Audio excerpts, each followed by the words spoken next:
Welcome to Green and Red, Scrappy Politics for Scrappy People, a regular podcast on radical environmental and anti-capitalist politics, brought to you by Bob Bazanko and Scott Parkin. Welcome to the Silky Smooth Sounds of the Green and Red podcast. I'm your co-host, Scott Parkin in Berkeley, California. And as always, I'm joined by Bob Bazanko in the People's Republic of Texas. And today, as you've probably seen, we're doing a series on the 25th anniversary of the protests around the World Trade Organization, also known as the battle in Seattle. And so today we're joined by Nancy Haque, who we've actually talked to on the Green and Red podcast before, I think around the 21st anniversary of the Seattle protests. Nancy works in philanthropy to support nonprofits in Oregon. Previously, she'd been the executive director of Basic Rights Oregon, an LGBTQ policy and advocacy organization. She also worked as a national field organizer with Jobs with Justice and a program specialist with the AFL-CIO. But importantly for what we're talking about today, Nancy was a labor community organizer with Jobs with Justice, Portland Jobs with Justice, who had uniquely bridged the labor movement with the Direct Action Network, which was one of the primary groups organizing the protests in Seattle. So welcome back to the Green and Red podcast, Nancy. Thank you for having me. Great to be here. Yeah. So it's the 25th anniversary of the shutdown of the World Trade Organization that happened in 1999. Much of our audience knows this story. It's a transnational economic institution created to regulate and facilitate global corporate trade.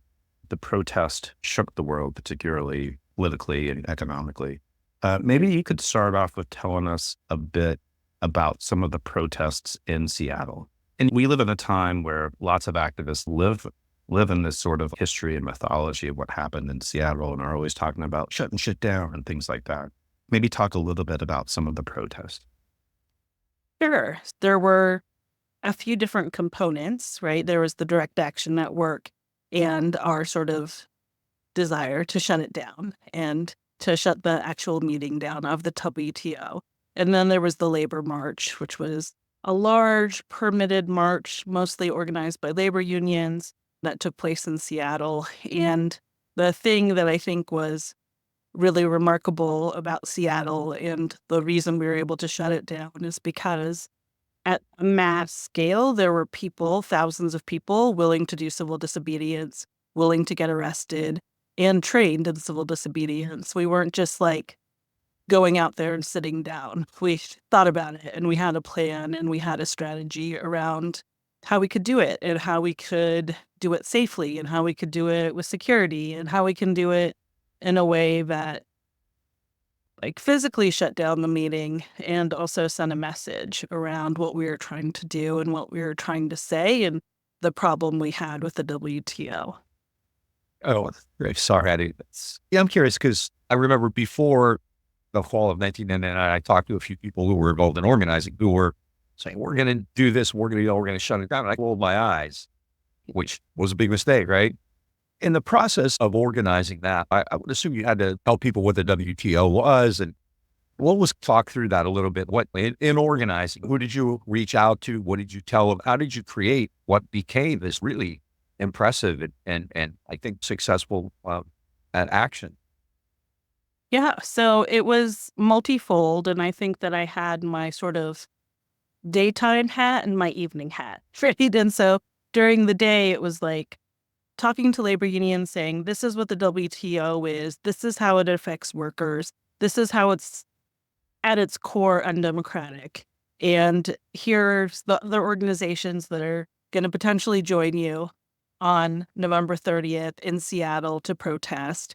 And then I think in the sort of evening, talking more with students and community and just like activists around the shutdown and around the possibility of doing civil disobedience. And then, of course, there were some funny moments, I think, after the WTO with some of the union activists being like, why didn't you tell us? We would have been there. We would have shut it down with you. And of course, I think, and some people did, obviously, but there was the shift or difference for me at the time. And when I was a young organizer of really not always being sure where to put that kind of radical politic around wanting to shut down that meeting. And it felt almost embarrassing to say, because it felt like, how could we, this ragtag group of activists, actually say we're going to shut it down? Because what a thing to do, right? It's such a big thing. And so I think that we were always aware that it could not work, and always very unsure of what the response would be. And so a lot of people were talking about things like preparing for tear gas. And I was like, this isn't the 1960s. What? And at the time, I was 25 years old, and I felt like I'd been to a lot of protests my whole life, but I'd never seen tear gas. I'd not seen that kind of sort of police repression in that way of activism. But yeah, I think that going back to your original question, there was a lot of education around the WTO and why it affected people. For some people, it was about the anti-democratic nature of the WTO. For some, it was about the repression of workers' rights, or it was about the environment, or it was just about like all of it together and how it adds up to really repressive trade rules. And I think that I was never, definitely not then, definitely not now, I want a seat at this table. That never made sense to me, because the table itself was so broken and the system was so wrong and wrong. It was always like, we have to say to the rest of the world that this is unacceptable and that people in the United States care.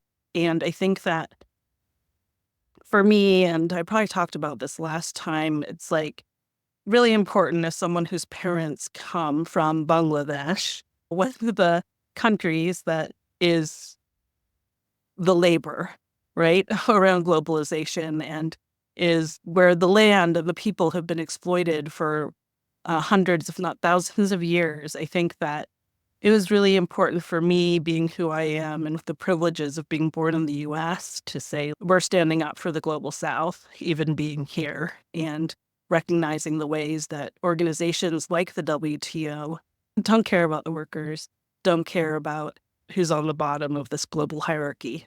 Hmm. Can I do a quick follow-up on that first? Yeah. Because you mentioned that labor, well, groups seek a seat at the table. And I was thinking about kind of something like that. How did you reach out to labor? Because unions, who probably are sympathetic to the cause, generally aren't real big on direct action in these kinds of protests.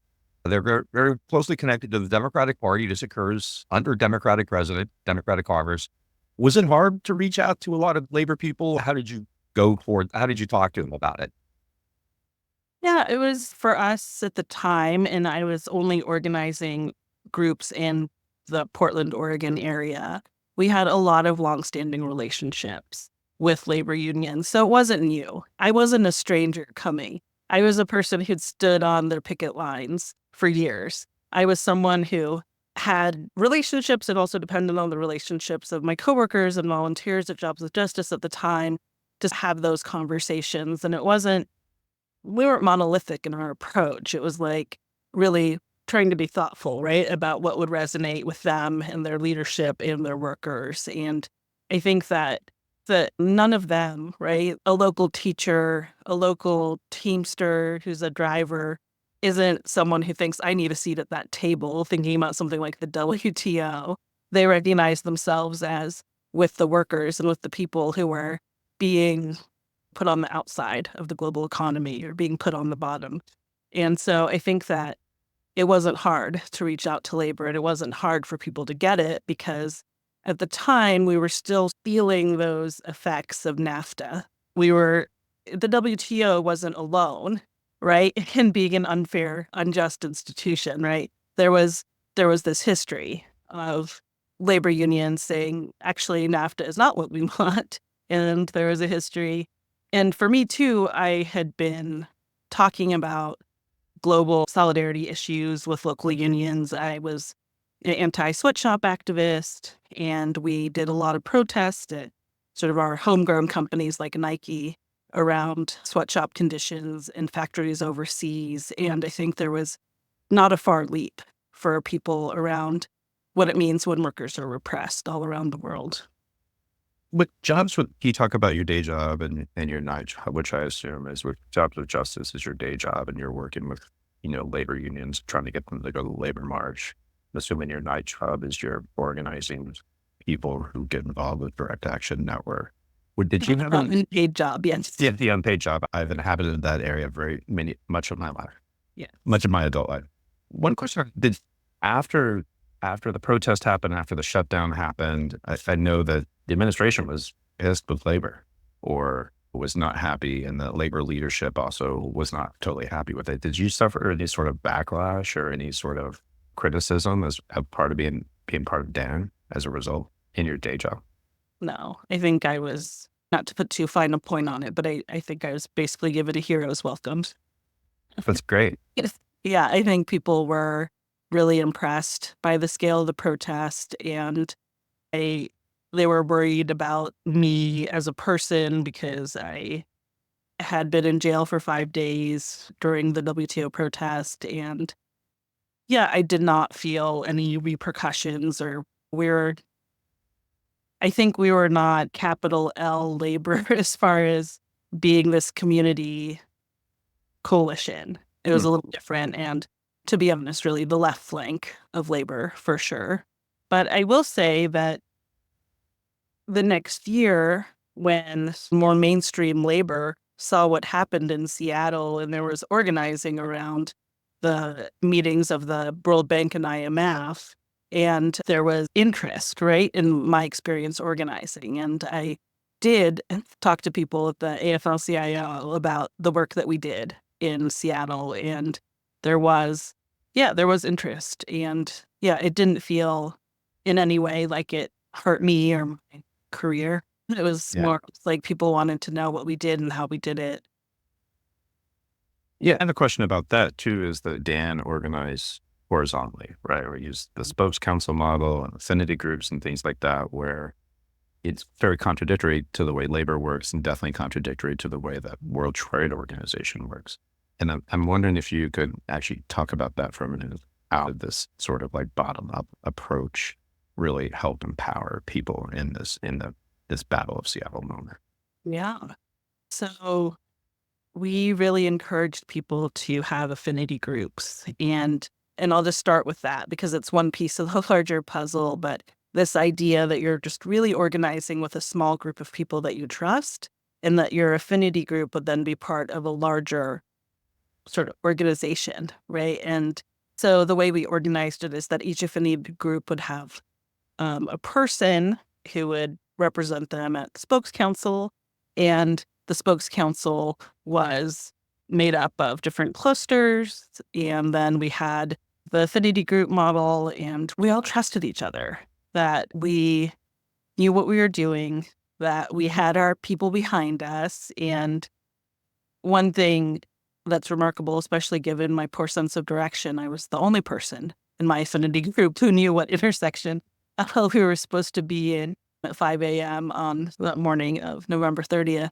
1999. But I do think there was just this idea that like all these parts working together become a whole and become something larger than the sum of its parts, right? That we were building together. And a lot of and I didn't come up with this idea. It was new to me. A lot of the people who helped us use the model and look at the model had been really active in the anti-nuclear movement in the 1980s and before my time of being an activist in the world. And then, although I did go to Iraq against Reagan when I was a fourth grader, but yeah, but I think there was, just a lot of inspiration from anarchist movement, from the Spanish Civil War, from people who were really thoughtful in how they approached organizing, and that it wasn't about a leader, that it was about all of us working together and all of us figuring out how to have voice together. And I think that really mattered, and it was really important when it came down to not just the day, but that sort of week of protests. You just mentioned something that I think is important. We talk about these events because historically it's important to understand them. But I also think what you did is a good model or a template for other activists today since then, and including today. So in the run up to this, like I said, I talked to people who said, we're going to shut it down and globalize. But I think in many ways that was the best case scenario, right? But clearly there had to be other kind of goals, other plans for that. What were some of those things? If you couldn't shut it down, what did you hope to accomplish out of that? Turn it into a national issue, get groups like labor involved? I mean, what were kind of the bigger kind of possibilities there that you guys discussed? Yeah, I think that there was just, we wanted to protest. We wanted to have our voices heard. We wanted to be in the news. And I think that that these meetings weren't going to happen without notice, without just like that it wasn't business as usual. Oh, there's this global trade meeting happening in Seattle. All these world leaders are here. Okay, great. Nobody knows. Nobody notices. And then it felt like some of us had protested APEC, the Asian Pacific Economic Cooperative, the year before in Vancouver. And there was maybe 2 years before.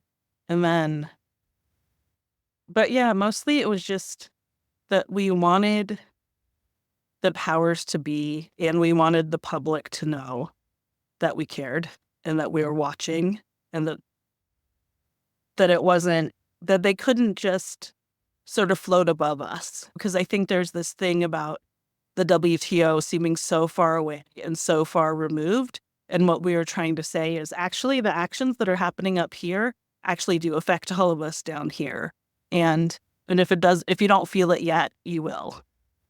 As an aside, when that organizational stuff began, I began to speak out about it here in Houston. And that's actually how Scott and I got involved in these things. And I'm sure people have stories like that all over the country based on what you did. After November 30th, we immediately began creating a major organization at Houston and talking about it all the time. I don't know if you could have foreseen that, but it really had this amazing kind of, umbrella effect where people all over knew what had happened. They were really inspired by it. The IMF World Banks that never happened in September, or they did happen. The protests didn't happen in September 2001.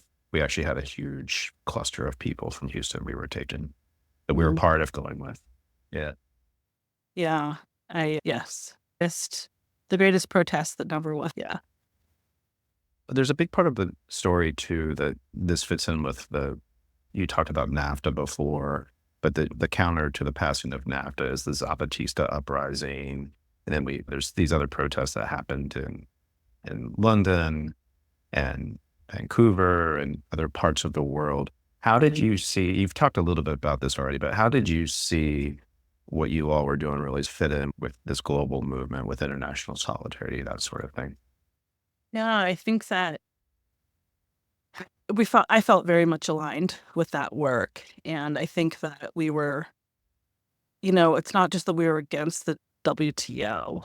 We were about globalizing liberation. And I feel like that movement and that moment, which I actually am thinking about a lot right now, given the state of the world and given what's happening with the genocide in Palestine, I'm thinking a lot about what it means to globalize liberation and what it means when we're in country, in a state that feels on the side of not just oppression, but it feels like maybe an aside at the moment. But We talk about it all the time. okay, yeah. But to go back to your question, I think that I don't know if it's just coming from an immigrant background, but I always felt very aligned with people's liberation struggles in other countries. I traveled to and when I was very young, and to help build a school for Indigenous kids so that they could learn in their own language.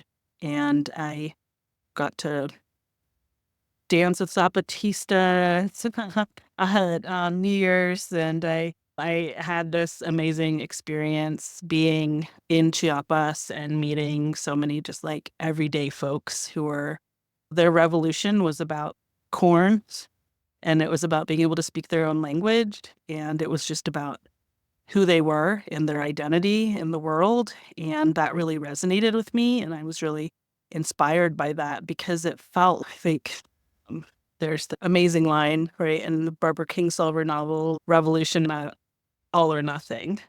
It's about food in kids' bellies. It's about this everyday work that goes on. And I really felt that in Chiapas, and I really felt that spirit, I think, in thinking about how we are human with each other and how we're fighting for people's right to exist. And I think that so much of my work since then has been about, for the past 10 years, about the right to exist for trans people, for queer people, for just the right to be. And it doesn't feel different to me. It feels like it is the same struggle. I tried to explain in a class in grad school, and I had a professor who was talking about NAFTA being great and like people in Mexico getting cheaper corn. And he was like, corn is not just a commodity, that it is in the weavings the artisans make, that it is in the stories that they tell, that it is their origin story. There's corn there. And it's not just about this thing that you eat sometimes or that you even make tortillas out. It is life, right? Just like water is life, and it is also culture, and it's so many things more than just this simple commodity that's traded. And no, they didn't benefit. When indigenous farmers aren't able to grow their corn, they're not benefiting because they can now get it at Walmart. We have to do these things to be able to hold on to culture. And we have to do these things to hold on to people's ability to live, to be, and to be respected for who they are in the world. Did you have something or? I have a couple more questions, but why don't you go first? Okay, yeah, this is along those lines with regard to the kind of preparing for this, the planning. What kind of messaging did you think about? I know in the course of learning about this myself and then eventually talking about it, talking to other people, there was obviously an economic argument to be made, but there was also, which I think even made me even stronger, was this argument about democracy, how these WTO courts would abrogate state laws, would abrogate and basically repeal environmental laws. And a lot of people, I think, responded to that more like my state legislature passes a law about a carcinogenic product that the WTO could just ignore that. So what kind of stuff when you went out, because I assume you mentioned not that many people knew about the WTO before this. So you had a kind of a difficult task, right? You had to bring them up to a certain level of knowledge about it. So how did you do that? Yeah, I had a very large printout from United for a Fair Economy that was on a flip chart. But yeah, I think there was the education piece that was really important. And I didn't know about the WTO, even though I'd been fairly involved around trade issues and NAFTA, and I knew about things that normal teenagers did not know about. They didn't usually know about. But so yeah, I wasn't familiar until February of 1999 of what the WTO was. And I think that I told people like, hey, there's this body. I think the anti-democracy part of it, the fact that these unelected judges as part of the WTO court were making decisions that, yeah, affected everyday laws, right? Whether they were labor laws or environmental laws, and that we didn't want to live in a world where these folks who are so unaccountable to everyday people are allowed to affect our lives in that way. And I feel like the anti-democratic nature of the WTO was probably the most resounding message. And yeah, I feel like there was a lot of teach-ins. But yeah, my biggest memory of it was being in people's living rooms with my flip chart and just talking to people about the basics and why I cared about it and why it was important to me and why maybe it could be important to them to be part of this protest. And then I think for the people that we were organizing to be part of the civil disobedience, there was a whole different level of training as far as, hey, we're going to use this model called affinity groups, and we're going to tell you about choosing to remain silent. And we're also going to teach you how to use a lockbox. And we're going to talk about what it means to do civil disobedience and to get arrested. And so usually it was a two-parter, right? There was the education piece around the WTO, and then there was the education piece around how to do civil disobedience and how to do nonviolent direct action. And I think that it was, it was fun and funny and ridiculous sometimes. Yeah, it just the, the I don't know, the lockbox situation was intense, right? It was the only time in my life that I've done that. But locking yourself to another human, hoot, yeah, it's a lot, and it's a lot of trust. And I think that's where the affinity group model came in, right? That you needed to be with someone you trusted if you were going to literally be locked to them, and your lives depended on it, on trusting each other and being there for each other. Yeah, you put yourself in this position of extreme vulnerability, right? Yeah. I think Scott has more questions about that, but I have a really quick follow-up. When you were organizing, because I know I was doing a lot of stuff like with the AFL-CIO a bit before even the WTO stuff came up. And one of the things I encountered, we basically agreed on a lot of this, but there was also a nativist component to a lot of their critiques of these things, almost like blaming minimum wage workers in other countries or attacking China or whatever. Did you encounter that? Yeah. And how'd you deal with it? So I don't feel like I encountered it as much in Portland. I definitely encountered that more when I was in DC, where the national unions were, and there was that really awful T-shirt that was like of basically a Chinese worker being kicked in the head, and a union had made shirts that were just felt really racist, and it felt really hot.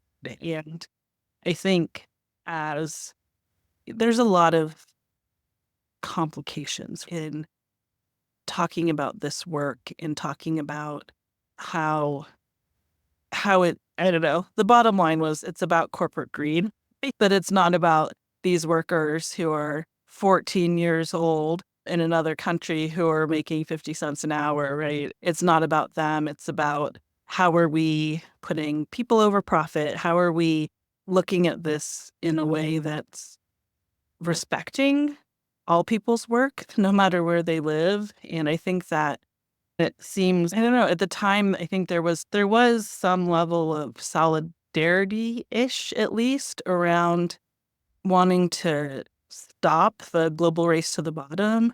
And there was that Jack Welch, right, the former CEO of GE, quote around, if I could put all the workers on if I could put the factories on barges so that we could just go from country to see who has the cheapest labor.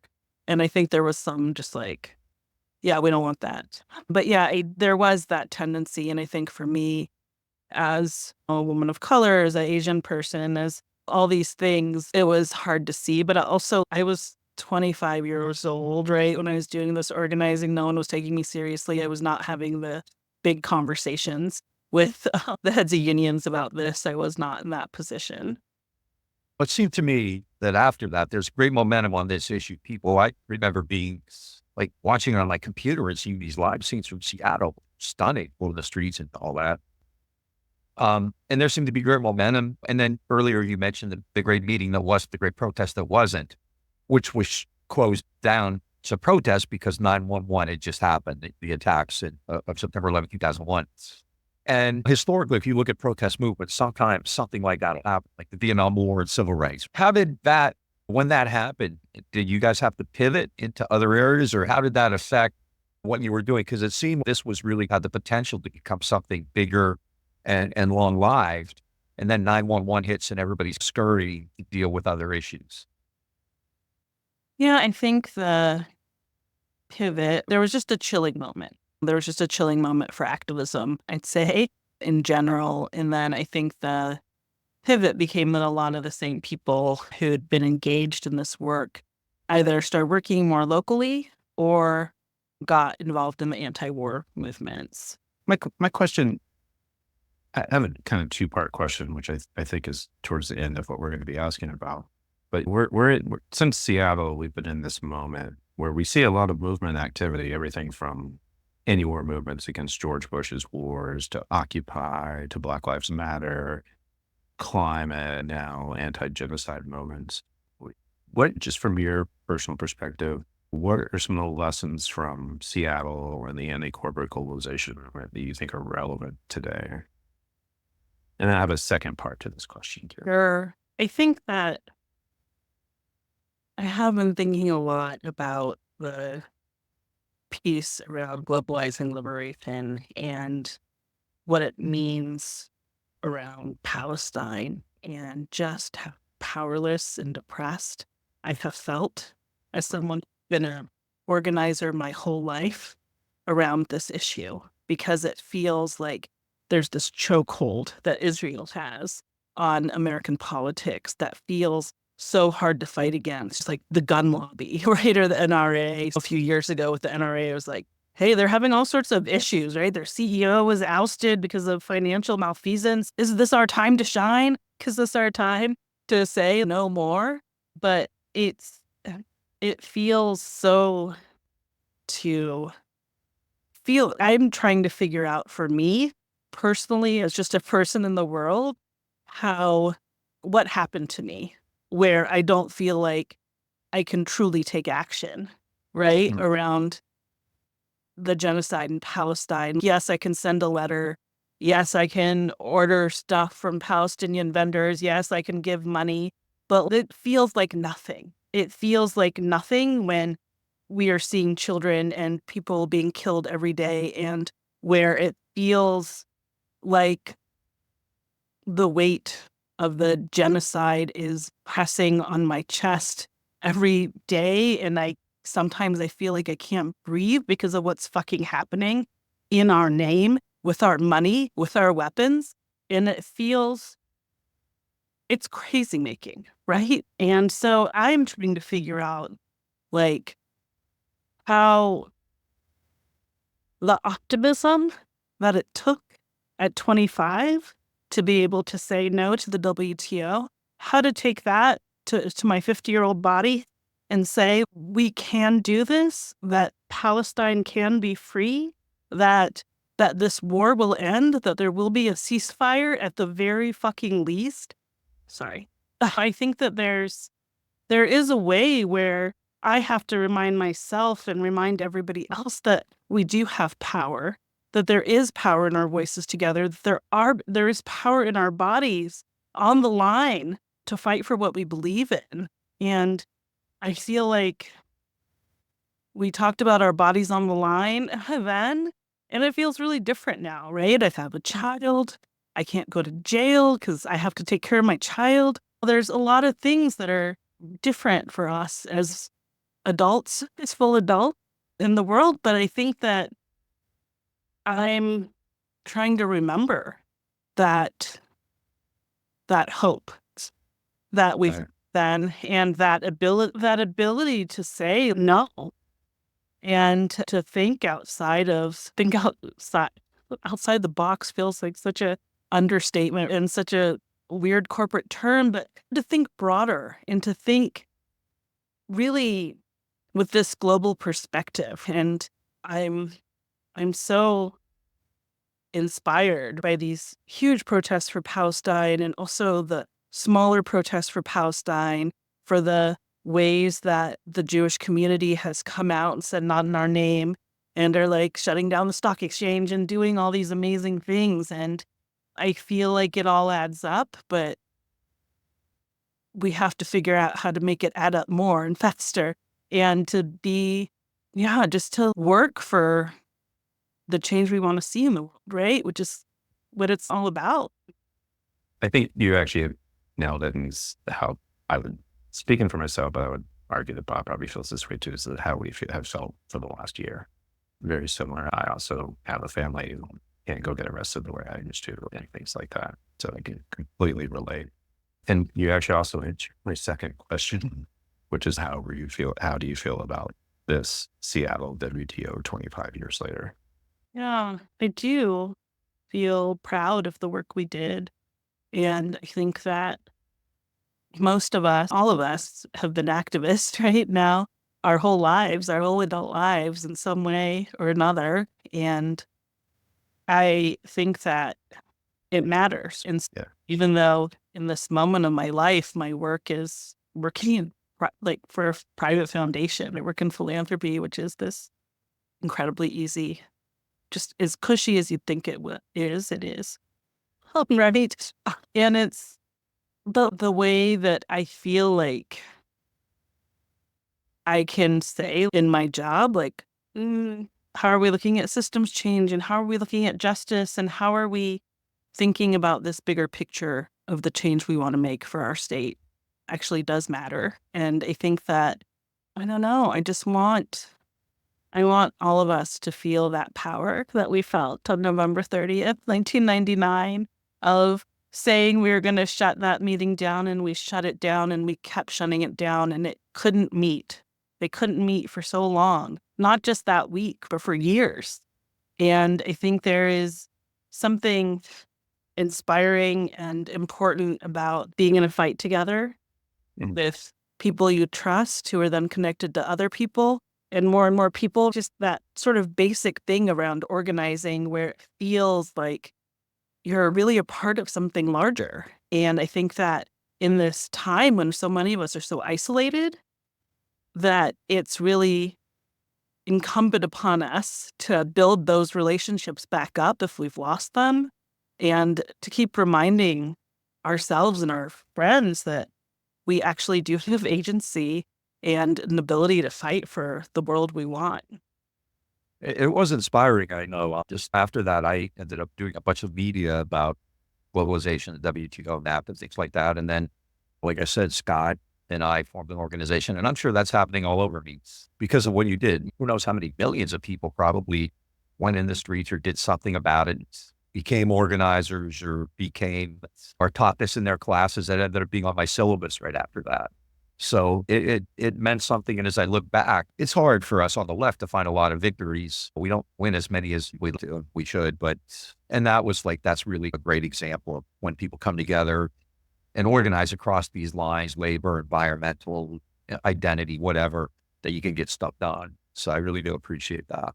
Yeah. My last question is, because we're in the sort of 25th anniversary moment, and that you started a project I think on the 20th anniversary of the WTO Shutdown Organizers History Project. Getting all the words right. Do you want to tell us about that? So we'll put it in the show notes, but also so people can check it out so they can know more about the WTO Yeah, it's Shutdown Project. Yeah, it's a website that has stories from the WTO. It gives timeline. It has a lot of context for the organizing that we did, and it has links to a lot of historical documents, and including my little personal essay I wrote in 1999 about being in jail. And yeah, I think I tried to start that article talking about the jail underwear, and I'm just going to say it now because I think it was edited out then, that the underwear I was handed in King County Jail was made in Bangladesh. And just the irony of it all was a little much for me, and I'm sure made by sweatshop labor. Yeah. But back to the website, it's just a great archive and a great place to learn about WTO and the history, and from people who did a lot of the organizing. So we might not be the famous people who are in the books, but we were there and we organized and we made it happen. I want to thank you for coming on today. Yeah, of course. Folks, we've been talking with Nancy Haque, who worked with Portland Jobs with Justice at the time and was part of the Direct Action Network at the shutdown in Seattle, the battle in Seattle. So really appreciate you coming back and joining us to talk about the 20th anniversary. Thank you. Great to talk to you both. Yep.